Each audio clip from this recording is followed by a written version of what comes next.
بسم اللہ الرحمن الرحیم۔ السلام علیکم رحمۃ اللہ وبرکاتہ۔ ایک گاؤں میں دو بچے رہتے تھے۔ ایک کی عمر 10 سال اور دوسرے کی 6 سال تھی۔ دونوں لنگوٹیے یار تھے۔ ایک دن کھیلتے کھیلتے گاؤں سے تھوڑا باہر آ گئے۔ گاؤں سے باہر کھیلتے ہوئے 10 سال کا بچہ کنویں میں گر گیا اور چیخنے چلانے لگا۔ 6 سال کے بچے نے ادھر ادھر دیکھا، کوئی مدد کا امکان نظر نہ آیا تو اس نے کنویں پر رسی سے بندھا ڈول نیچے پھینک دیا اور دوست کو کہا اس کو پکڑ کر رکھو، اور خود پوری جان لگا کر کھینچنا شروع کر دیا۔ 6 سالہ بچہ اس وقت تک کھینچتا رہا تھا جب اسی ڈول سے چمٹا اس کا دوست کنویں سے باہر نہ آ گیا۔ دونوں دوست ایک دوسرے سے مل کر رو رہے تھے، خوش ہو رہے تھے اور ڈر رہے تھے۔ گاؤں میں جا کر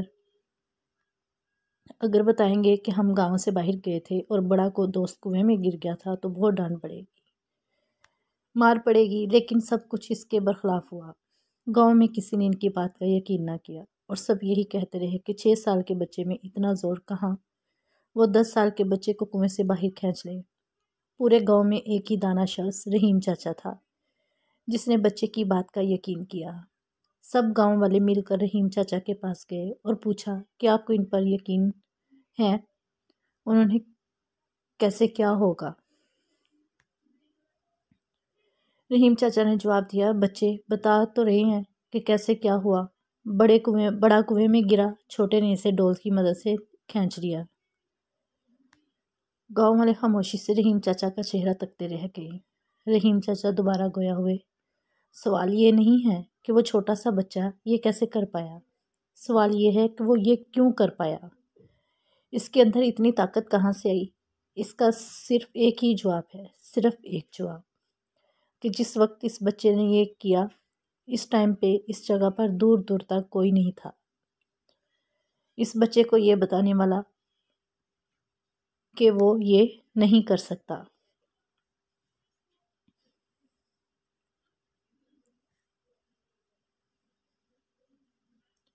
آج ہم لوگ کامیابی حاصل نہیں کر سکتے تو اس کی بس یہی ایک وجہ ہے کہ اگر کر لیں تو کوئی تعریف کرنے والا نہیں۔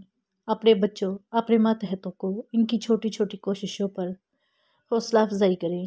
10 کام اچھے کرنے والے شخص کو ایک غلط کام کرنے پر نہ ٹوکیں، بلکہ اس کو اس کی وجہ سے آگاہ کریں تاکہ دوبارہ وہ غلطی نہ ہو۔